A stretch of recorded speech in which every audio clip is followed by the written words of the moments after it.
because I did not have a in chance text. to prep shit. And there was also like about 100 things that well, maybe not 100 things, but there were several things that I threw at you guys last week that I want to make sure I do a quick recap on, because if there's questions, concerns, etc., I want to try to hash those out now. And then we might do a little bit of conversation, and then if everybody still wants to do something, I have an idea of something fun that we can try to do as well. So, all right, you guys made it to Port Tusk. Actually, so the session prior, you made it to Port Tusk. There was an emergency situation. You went down to the beach. You handled two giant crabs and some crab swarms. Decided to bring that food back to town. Also, kind of return to town as heroes. You made sure to put the sort of carapaces or the bodies of the crabs off to the side so that they could potentially be harvested for use as something to maybe like craft better armor or just different armor or something along those lines. Come back into town. Everybody's super pumped. Everyone's like, let's go to Lyle's retreat. You guys are like, we have a boat full of crab.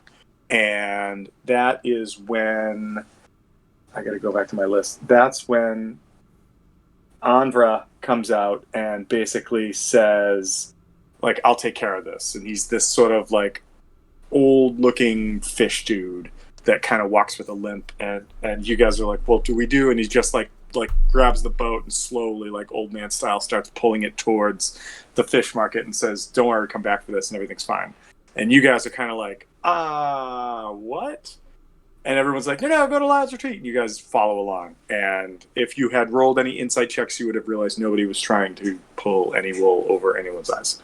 And that the old fish man was definitely taking your crab to season it and treat it so that it would last a while, as opposed to just spoiling for the next day. You go to Lyle's retreat. You talk to several people there. You talk to the guard Zrix, who says that if you guys want to come in and talk tomorrow, please come to the guard shack, and he can kind of give you maybe a little bit more information on some of the stuff and things that are going on. You talk to Lyle. Lyle kind of is in a celebratory mood, but then you guys ask a couple poignant questions, and he makes mention of this group called the Hung Mao, and you guys are like, what is that? And yes, by the way, whoever wrote Port Tusk on the map, that is exactly how you would spell Port Tusk, except there's a space between the two words, Port Tusk. And so he kind of goes like, I don't want to talk about it. It's not really my business. I'm just letting you know that sometimes these folks show up and there's some weird stuff that happens, but they don't really bother me.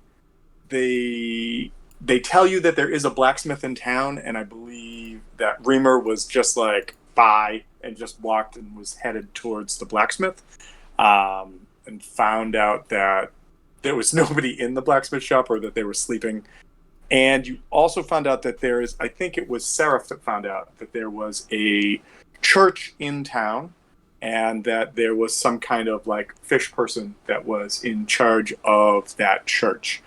You had some questions, but nobody could really give you a definitive answer, because it seems like there's religion, but is there like centralized or focused or like idolized religion? What?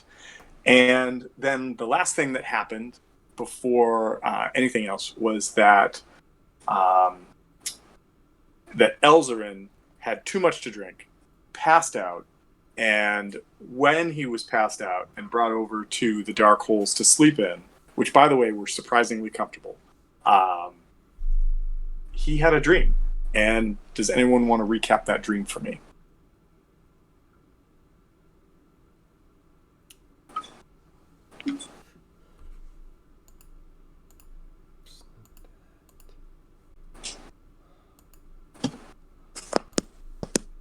Um,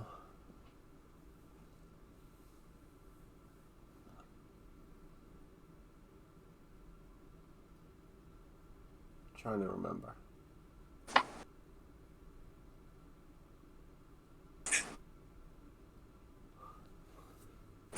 DG, do you remember? Can't remember your dream. Well, it's not my dream. It's Elzerin's. Who am I to say what Elzerin dreams? Shit. What was it?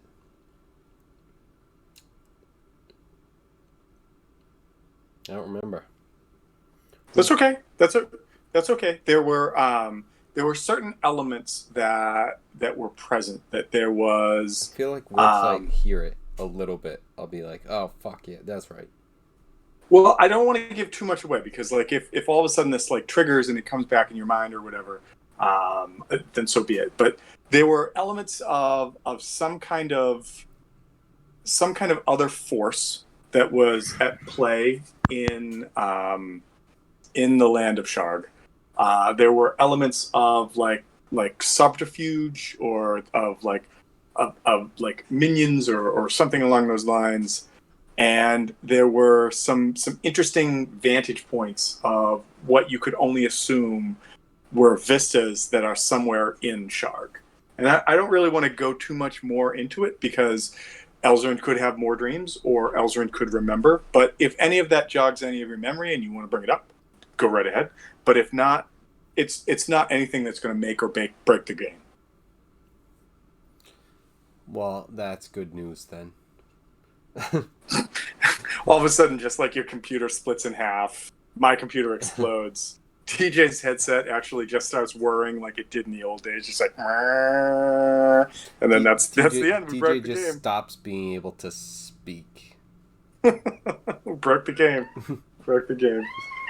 So yeah. So you with only that, talk in meows from now on. yeah. Well, I'm working on it as my cat, who realized I'm on the phone and realizes this is how my daughter gets attention by walking in a room and yelling, is now doing the same thing. Anyways, so I just to describe a quick picture, my wife found this like little like dollhouse log cabin that has a window that's just big enough that my cat can get his head and shoulders through. And currently he has his head and shoulders in there, and I'm anticipating he's going to get stuck in the house anytime now. But anyways, so that's what you guys have kind of experienced in Port Tusk as of right now. What I want to ask is, what do you guys want to do as sort of like next steps? Like, what are you interested in? Are there other parts of town you want to explore? Are you planning on having like conversations with anyone? Like, what is it that you guys think it should happen or that you're gonna do next? Well, that was kind of where we were leaving it. I think one of the things was we were waiting to talk to Captain Sword Squat, and he was going to kind of give us the lay of the land, what was going on, and then I think from there kind of see about branching out, who we could help, you know, what kind of see like what the issues were to be able to see what we could provide to people. Okay. Because I know, like, obviously the things that like we had talked about, like for Reamer and Elzerin, Reamer obviously could help by just forging things, but as far as any specific things that people need in the area, like we don't even know. We barely know that this town exists. So it's like the surrounding area, we don't know, like, oh, we'll go out and, you know, destroy the next town. It's like we're allies with them. We'll go say hi to the next what do you guys need? So like that sort of thing. Okay. All right. Cool. All right. And then with the exception of clearly Reamer wanting to talk to the blacksmith, was there anything else specifically that Seraph or Baller, or even Elzerin for that matter, wanted to do specifically when like sort of the next day started? Like, I know go talk to Captain Drix and go from there, but was there? I just wanted to check in and find out. Just wanted to talk to the captain. Yeah, okay. I don't think there was anything like specific other than that, but yeah. Okay, cool. All right. Like I didn't know if like there was something like where Reamer was like so immediately focused in on something. I wanted to make sure that if something had come up in conversation while you were at Lyle's retreat at the end of last session, that I had a chance to ask you that. So I didn't like sort of like, mention something and then never throw it on the map again. So if there was something that you guys had been very interested in, I wanted to sort of make sure that I was aware of that. And then the other thing that I wanted to throw out there was, is there anything that we've discussed so far that you need a little clarification on, or that you're like, I know we talked about this, I know you probably described it or didn't. Do we know more about this or not? Is there anything along those lines that you guys have questions about?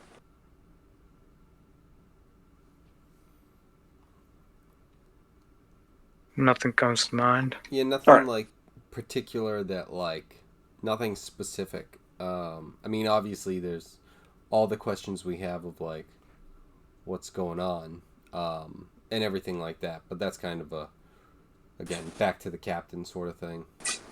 Okay, so let's do this. Let's say you guys wake up in the morning, and you kind of you realize, like, you hear like motion around you, and you realize that others from this town had also slept in some of the other depressions in this room, because these are the dark holes. And as you can see, like, light starts to spill into the room that you guys are in as they sort of like push apart those heavy cloth wrappings that are on the door, and light spills in and then is shut out again. And so you guys kind of follow suit. You get up. Are you immediately headed towards like the guard shack, like to Captain Zrix, or do you want to try to do something else first? Oh, are we playing? I don't have like maps or anything really prepared, but we could do some theater of the mind stuff for this. All right, cool. So I think the plan would be to head to the captain. I don't like unless you have anything, TJ. No, that was I definitely want the surrounding area Yeah. to figure that out, because we only know of one other town, and then people we're not supposed to talk about here. Standard town stuff. Right. Hey man, I haven't seen you in so long. What's going on around here? I don't want to talk about it. It's scary. Oh, okay. That's normal, I think.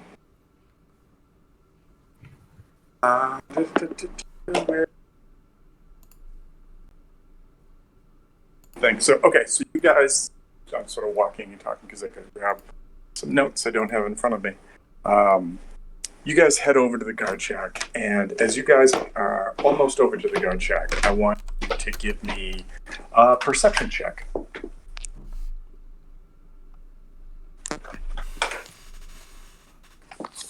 Okay.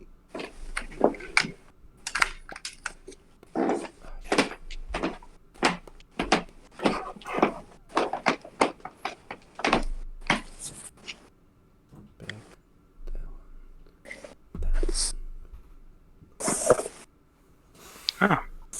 A 3 for Seraph and a 7 for Baller. Okay. So Seraph and Baller don't really pick up on anything, but how about Reamer and Elzarin? 27 for Reamer and 12 for Elzarin. Okay. Elzarin's pretty much the only one. Actually, no. Reamer hears this too. You hear this sort of like. It sounds like something you've never heard before, coming a little ways away from the guard shack. And so, if the guard shack is right here, is right here, you hear it coming from behind the guard shack. So if you guys want to take if you're curious at all, you hear, and you also hear the sounds of like some of the younger kids that you may have seen last night or through town so far, kind of like moving around. And TJ, just so you can see, guard check right here, this sound is coming from back here. And what was the sound? It was sort of like a weird like bleeding grunting sound. It was like Holy shit! There's Murlocs here. Well, in a way, I want to say, yeah, you kind of already met some of them, but nope, this is not Murlocs. It's I mean, something there else. are. It's just not this, Mm-hmm. or is it? And on top of that, you Reamer and Eldarin both hear like the sound of like younger like lizard folk voices going like, ah, no, get him. Ah. I think. I think it's kind of a glance, if we can. Okay, yeah, Excuse no, me. absolutely. But So not like a you, slow down. oh yeah, like this is none of these sounds sound like emergency situations. Nobody's screaming. There aren't like eviscerated corpses that you can see. But as you sort of peek your head around the outer edge of the building and look over, there is a large, semi-rectangular looking pen, and the pen probably goes up 4.5 feet, maybe a little taller, and it's like staggered boards so that you can't really see through the slabbing, but you hear those voices from inside, and then you see these kind of, they look like helmets, but they look like helmets that have like these little bony points sticking out, and they're sort of bobbing around, maybe like 6 inches to a foot above the top of this pen's fencing. And then all of a sudden you'll see one drop down, and then like two more will pop up, and then you'll see them like whip around and run over to another part, and they're like, no, that one, go get that one. And then you see the heads moving around again, and that weird like like going on. Okay. So, yeah, I think we look over at that and go, okay. That's something they do here.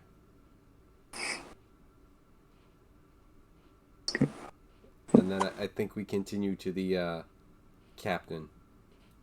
Okay. And so this, I'm just going to make this marked that is the pens. We're like there. Okay, gotcha. Yeah. So guard shack 4, pens 5. Cool. And so, yeah, sure enough, this is this building. Even though on the map it looks kind of like formally built and probably is a little fortified, it in fact is another sort of like ramshackle building. You open it up, there are a couple of cots against the back wall. It looks like someone had slept in them recently. There's a large table in the center of the room, where there's like sort of a collection of like plates and dishes that are all like neatly stacked and put back right in the center of the table. To the right, it looks like there's some racks to where there may be some like equipment stored at some points, but it looks like a lot of it is like off the racks and taken out. And then to the left, you see what looks like a rudimentary desk, and sitting behind it is Captain Zrix, who looks up and kind of blinks as you guys come in, and he's like, "Oh, you've come to see me," and he's like, "Come in."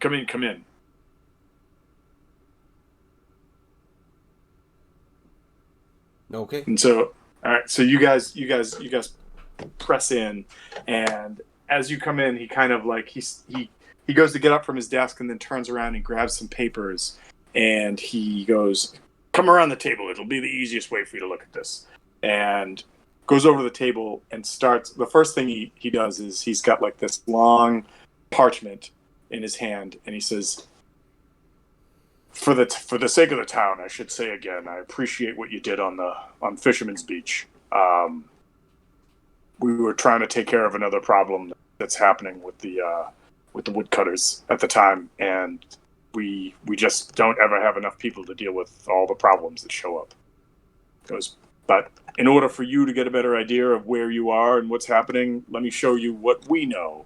And so he unfurls this like sort of drawn map, and the first thing that you notice is that the map is not complete. The second thing that you notice is the DM doesn't have that map for you right now, because I have drawn the map, but I drew a map with everything labeled on it, and I'm not going to give you that map right off the bat. So you gotta bear with me to get you that. But he begins to point out areas on the map for you, and he shows the first thing he points to is where he assumes you guys had come from, and he points we're on like the southern side of the map, this like crudely drawn waterfall, and he says, I assume that you came through the portal that is oftentimes there. That leads to trails that pass through the Thundering Plains. Oftentimes, this is an area where the largest of the less ferocious beasts in this area live, as you probably encountered as you came here. Separating the Thundering Plains from this forest here, and like he motions to like the next largest area on the map. He goes, is a river that you must have crossed at some point. The river itself splits off into several tributaries, and one of them leads through out to the Great Sea through Port Tusk, which is where the bridges, first bridge and second bridge, exist in our town, as you have crossed several times already. On the other side of the river is the Forest of Fangs. The Forest of Fangs is where we're currently having one of our biggest problems. There are a number of creatures that live in the forest that frequently try to eat whatever doesn't attack them back, and the woodcutters have been having a hard time. There's plenty of strange and secret things in this forest, but our biggest concern right now is making sure that the woodcutters' log trails can stay open, and that the woodcutters themselves can continue to fell timber and bring it back. It's one of the biggest commodities that we have here, and it's one of our sort of traded goods that we can get further supplies from here in Port Tusk. Beyond that, on the map, there is what looks like, if you could think of a map drawing and it looks like a bunch of pimples, that's what it looks like. And he says, this is the land of Underhills. Not much here in Port Tusk is known of the Underhill region. We know that the region itself has many caverns that can be accessed by these strange hill openings, but none from here that have ever gone there for any length of time has ever come back with any more information than that, or hasn't come back at all. And then to the left of the Thundering Plains, if the Thundering Plains were to the south, he points towards where, if you remember when you first came into Sharg, there was a weird area off of the plains that looked like waterways and then like all sorts of different colors, and that's known as the Ever-Changing Swamp. And the Ever-Changing Swamp is a place full of things that really the only person in town who knows anything about it is the apothecary, as she frequently will make trips or send people there to gather supplies for her so that she can make her mosses and make her tinctures.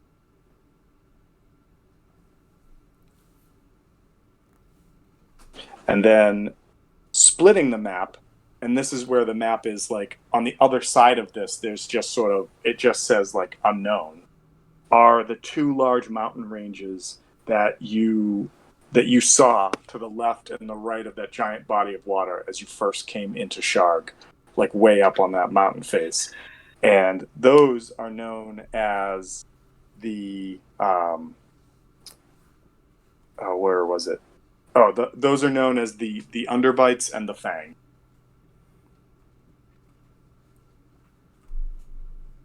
And he goes, This is the world as best we know. So just one other town you know of? We're the town that we do a lot of our trade with is known as Shantytown, and Shantytown is across the Great Sea, along the along the cliffs of the Fangs, and the Fangs were those like more jagged peaks that you guys saw to the left. He goes, the fastest way that you can get to Shantytown is by boat. We have crafted boats before that can get there, and they work for a while, but they've often encountered troubles in the waters between here and Shantytown. And we usually let the folks of Shantytown come here to trade as opposed to us make that mission. The only other way that you can reach Shantytown that we're aware of is by following the coast around to them. However, that would take you across the Thundering Plains and then through the ever-changing swamp.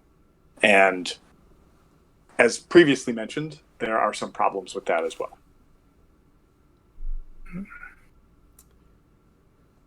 What kind of problems? Anything? So the Thundering Plains, there are giant things that will pay you no mind and will step on you and squish you. Well, and then the ever-changing swamps, as their name states, are a place that for some reason are never the same twice and are full of creatures that have in some way been affected by that. So it's not like, oh, these are like problems that can be solved. It's more like no, this is like just where we fucking live. It's a nightmare. It's like so yes, he was kind of top downing it, like here's the world as we know it. Let me tell you about it. The only problem he's really mentioned thus far was the stuff that's happening in the Forest of Fangs with the woodcutters and the beasties that are running around. But he will like. What do you?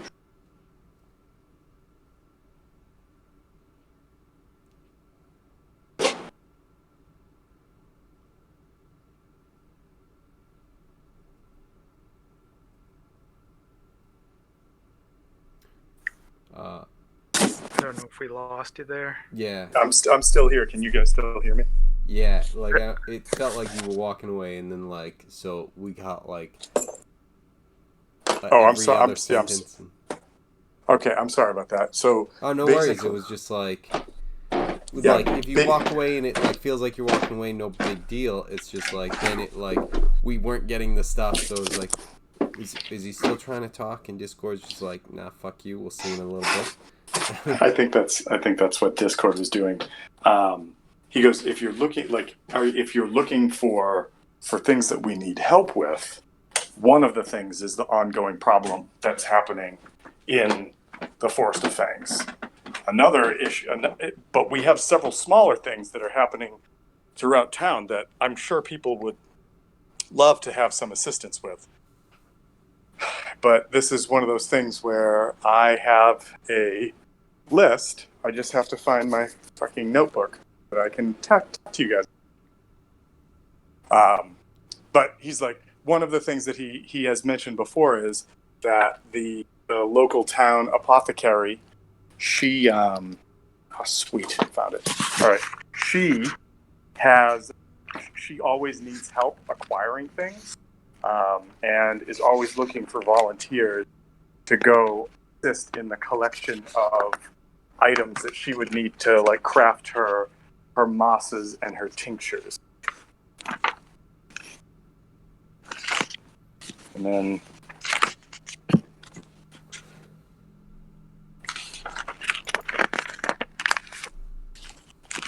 come on, where's this paperwork? Guys, I'll list it out.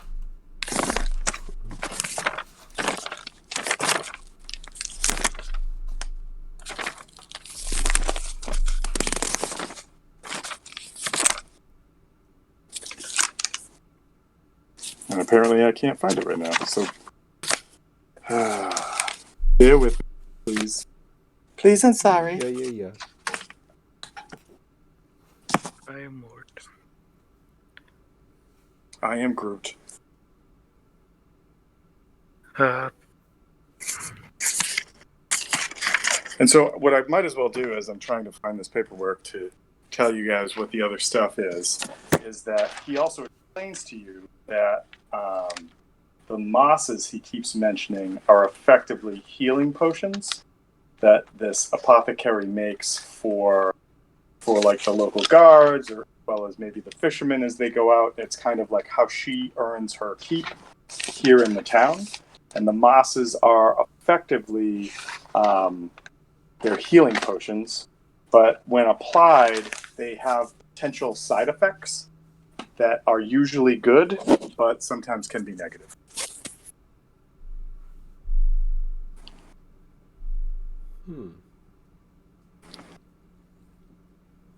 And so by good, it could be that they produce more healing when you use them.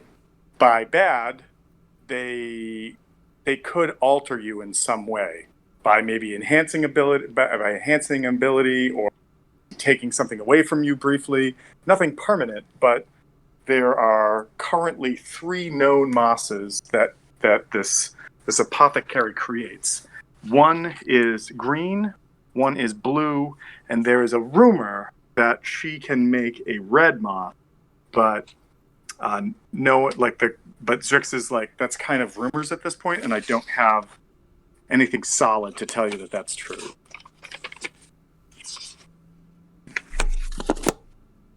Really frustrating, because this is the notebook I put all of.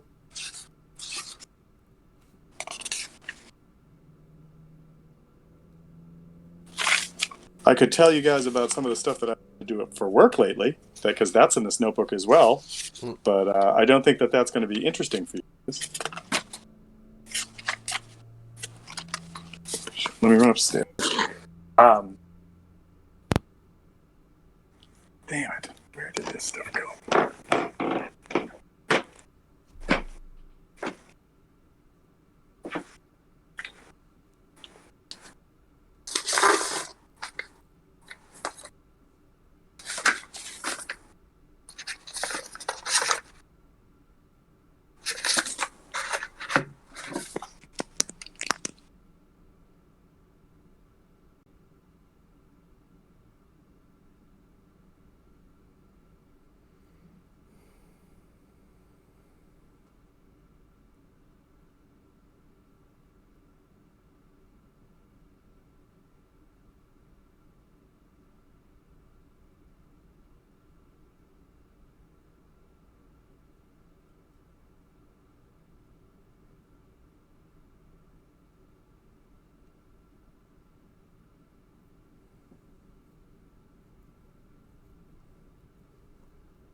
All right, kids. I cannot find my list of the stuff and things that are on this. And Kevin, I know I created it because that's why I told you about the concept of like the posting board or whatever, where all this stuff would be.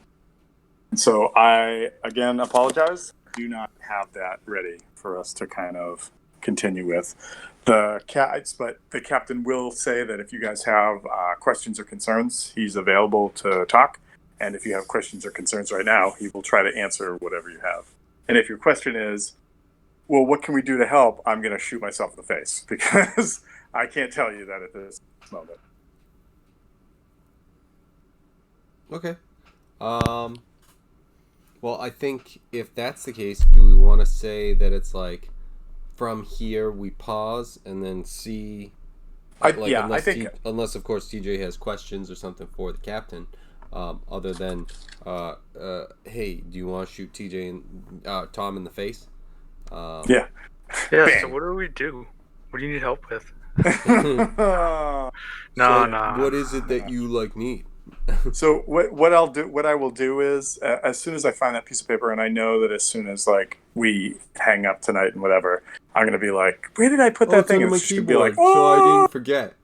Yeah, well, I slid it right in this notebook that I didn't bring with me. Awesome, great, but shit. Anyways, so I will get you guys that list, and then if there's questions or concerns, or you're like, that's the thing that we want to go do, or we want to go talk to that person, just let me know. And then like my plan was to like get all of this prepped up, but unfortunately the 6 hours of free time I thought I was going to have yesterday turned into 0 free time. So much for prepping. So apologies, but also you got to meet Captain Drix. You got a better idea of what the world is starting to look like around you. I will give you guys a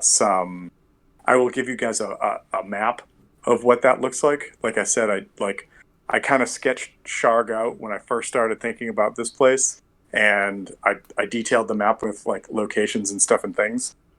One thing that Zerx will also tell you guys is that there are supposedly other towns and settlements throughout Sharg, but the only one that Port Tusk really has any dealings with is Shantytown. Right. So it's definitely not a thing where like, yeah, there's 2 towns in an entire world. Great. Not the case. All right, cool. All right. And so the thought that I had, just so that we could roll some dice and do some stuff and things, was twofold. One, I wanted to ask Kevin, how did last Saturday's game go in your opinion? Did you have fun doing that? Was it not so much fun? Did you kind of get a feel for what was going on around you, or were you kind of lost? Wait, what was Saturday? The one shot? Yeah, the one shot. Right. Yeah. Like I got a feel. Like what? I'm not exactly sure what you're asking. No, like I kept describing things that were, that you couldn't define, right? Where like you came upon those like gray domes, and you're like, I don't know what these are made of, and then you're like, how do we open them? And you figure it out with like the light that you had to open them, and then you as a player, were you starting to like get an idea of like what this tunnel was leading you guys towards, or like what was the cause of all the stuff that was happening, or was it just like each room you're like, I don't fucking know what's happening with this? Oh, was that then that one? was there like a pattern or something that I was supposed to pick up on? Because no, it was the case. Yeah, no, it was more along the lines of like, what would it be that you guys would be coming up against or like experiencing that that your characters wouldn't know. Like if I said this is a thing made of this, you as a player would know what I'm describing. But if your character had no way of knowing what a thing was constructed of or what was going on with that, it would be really foreign to you. And so like as you guys were trying to like figure out what was going on with it, I think I think one of you had suggested like a concept at one point, and I was like, I can neither confirm nor deny. And I just didn't know like if you had started to formulate a thought process as far as what your character was experiencing. No, honestly, once we saw that stuff, and then it was something where it was just like, okay, this is something that we don't really know, and once the door opened and we were able to get through, I was like, all right, I'm not really worried about this anymore. Okay, all right. There was one thing that you did in the game that I'm curious about, and that was after you made it through the first room and you made it to the next room, you ran back to the first room. What did you do when you ran back to the first room? I just looked around and checked out the floor. Okay, all right, cool. It just I like you never said what it was that you wanted to do. You were just like, I just want to look in the room real fast, and I'm like, I wonder what he's doing. All right, cool. Yeah, and that's something that if there's ever like need for a one-off again or whatever, we can use it to finish it up because you guys had almost made it to the end of that. There was just a couple more things to deal with, but cool. All right, and then the other thing that I was going to suggest, if anybody wanted to try to do it, 'cause we did have some amusing fun with it. Was anybody want to do just like a monster fight tonight? Yeah? What? Wait, was that the thing that was just like, uh, we get different monsters and then, you guys get strong ones and I can't do anything? Well, I think that what we were doing was we tried to do like between you and I was the first one to three because there were definitely a couple incidences where I think I got a mountain dwarf and you got a dragon, or Yeah, it was very one-sided. Like, you got like a dwarf and I got like a purple worm. And then like the next one was like you got something strong and I got fucking garbage, and like it's like a goblin versus a fucking dragon. Like, it's like, okay, these aren't fair fights. But Well, so that's why I think a monster fight with three players could be interesting because if everybody's on the same level, great. But if there's something that's a bigger threat, then possibly the two weaker things will try to work together to take care of the big threat before having to take out each other. Um, it's a very sort of like a Mexican standoff kind of scenario.